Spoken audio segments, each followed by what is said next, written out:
Welcome to Fair Game. I'm Kristine Leahy. My guests today took the silver medal in the 2019 Beach Volleyball World Championships and are hoping to make a run at gold in the 2020 Summer Olympics in Tokyo. They call them the A-Team, Alix Klineman and April Ross. So good to meet you both. Thanks for having us. So like I just said, you guys are the favorites to win gold at the Tokyo Olympics right now. Have you guys noticed kind of a change in your celebrity at all? When you walk around, are more people noticing who you are? Asking for pictures? I think that's a good question for you. Well, I'm from Manhattan Beach, so there's a lot of athletes there, so I'm recognized in my hometown, I would say, but in general, people are just like, oh, you must play a sport, but they don't actually know who I am. I get recognized a lot in airports and like random places, and I've learned because people will DM me on Instagram and say, oh, I saw you here, I saw you there. Later. But later. And I'm like, oh my goodness, I hope I wasn't like picking my nose. So I've realized I have to kind of be on my best behavior all the time. Isn't that so funny? Like you'd rather them just come say hello to you so that you're aware people are watching. Yes. I think that's so fun. Or like ask for a picture, don't take one from afar. Yeah, and it's not like people are interrupting us when we're trying to eat out at restaurants and stuff. It's like flattering if someone comes up and asks for a photo, so just do it. Literally last night, someone texted a friend and said that they saw me in and out, and I was like, oh my God, I'm probably just like stuffing my face. The one place Alix does not want to be seen is at In and Out because she's having 2 double-doubles. Like, and you can eat 2 double-doubles? Yeah, I usually get 2 burgers, fries, a shake, and a root beer.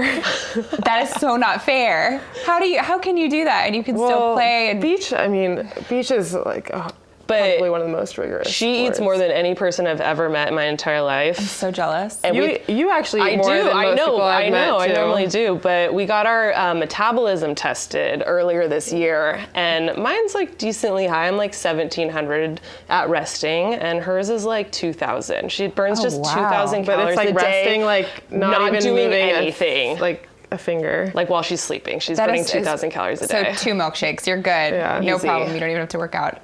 Wow, I'm very jealous. Beach volleyball partnerships can be really delicate, but you guys seem to find chemistry right off the bat. What do you think it was about the 2 of you?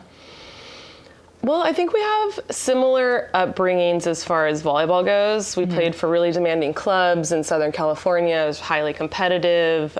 We went to schools in the Pac-12, lots of high expectations on us. And I think we both have really good work ethic and attitudes. And, you know, we talked about it before we decided to play together. And it just seemed like everything she was saying meshed with how I feel and vice versa. So I just think we're on the same page in lots of different ways. Yeah, I would also say Jen, our coach, Jen used to play with April in the London Olympics, so she's kind of a good bridge. Like, she already knows you, so I feel like you were able to be yourself right off the bat and really comfortable, and then she was also there to kind of nurture me, and she filtered my intensity for Alix. Oh, was that a problem? No, she's just a lot of fun, and I feel like she's such a good people person. I feel like she instantly kind of connected the 2 of us.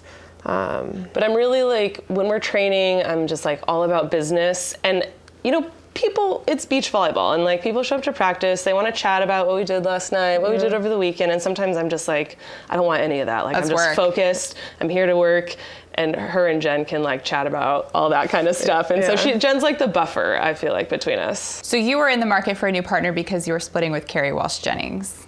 Yeah, I had already split with Carrie, and I was playing with another player for the summer of 2017, but I was just looking towards Tokyo and you know, who I thought I could win a gold medal with. And just with her background from indoor, and I knew she grew up in Manhattan Beach playing beach volleyball, I just thought there was a ton of potential. What was behind the split from Carrie? It was complicated. I don't know everything that was going on her side, but you know, at times there have been different domestic tours, and she had an issue, I think, with the AVP contract, which was the main domestic tour, and she didn't want to sign the contract, and I did, so it was more of a business decision. She didn't want to play on that tour, and I did, and she didn't see it working, so we went our separate ways. What would happen if you have to play against her in Tokyo? How would that go? Well, we played against her a bunch already internationally, and you know, for me, like I said, it's all business, and I respect Carrie a ton, and it's just another team, another high-level team that we have to beat, and we go in the same way as we do against anybody else.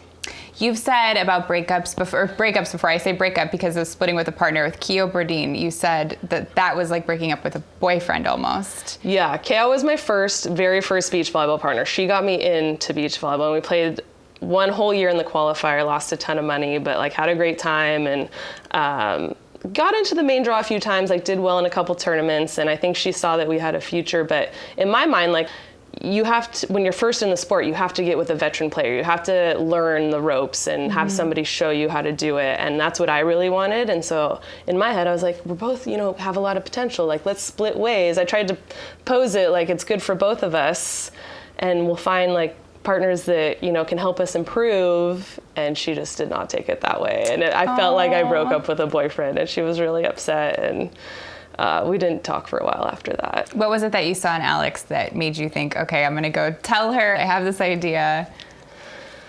I think it was mainly like her indoor career. I had followed, she was shortly after me in college, and so I followed her career, and I heard about her a ton. Like, she was the big name when she was in college. I knew that she played on some really good pro teams overseas indoors.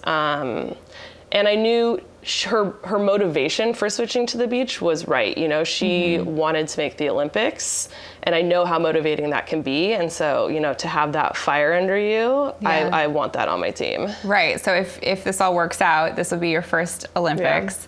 Yeah. And you made the switch from indoor to beach. What kind of things, was it a hard decision at all, or you just knew it was right? Yeah, it was really hard. Like, I grew up playing a little bit of beach as a young kid, and I kind of always imagined that I would go back to the beach, but I never really knew when. And I had been training on the national team. I had a pretty good career overseas, making a steady salary. And when you play beach, you only make money if you win. And so, especially switching sports and being a rookie on the beach, I knew that I was going to take a huge pay cut too. Yeah. So, like, my agent and my parents, they kind of thought that it wasn't the right choice, and that, it's a huge risk to leave something that's very stable and secure for something that has a lot of unknowns. But there was just something in me that, and I'm usually a really kind of rational, realistic person. I weigh the pros and cons, but something in me just really wanted to try it and take that risk. And I just did it and didn't really look back. No regrets at all? No regrets. So for you, this would be one of the only things that you haven't accomplished in your career is gold. Yeah, so Olympic gold. Right. So what right now would that mean to you to get that? That would be huge. I think I believe in our team, and I think we have a real shot at doing it. And I don't know if I'm going to have this shot again. So it's kind of all or nothing at this point for me.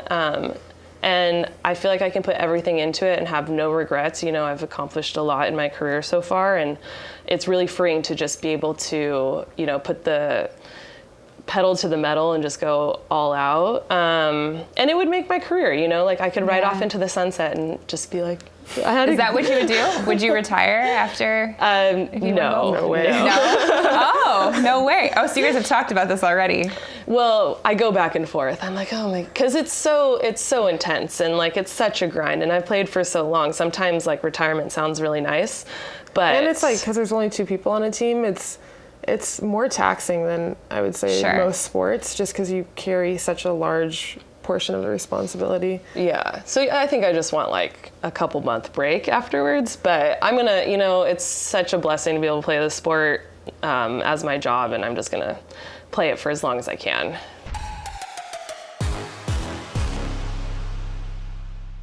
Check out our YouTube channel, FairGame on FS1, to catch all the best highlights of our show. And don't forget to hit the subscribe button so you never miss an episode.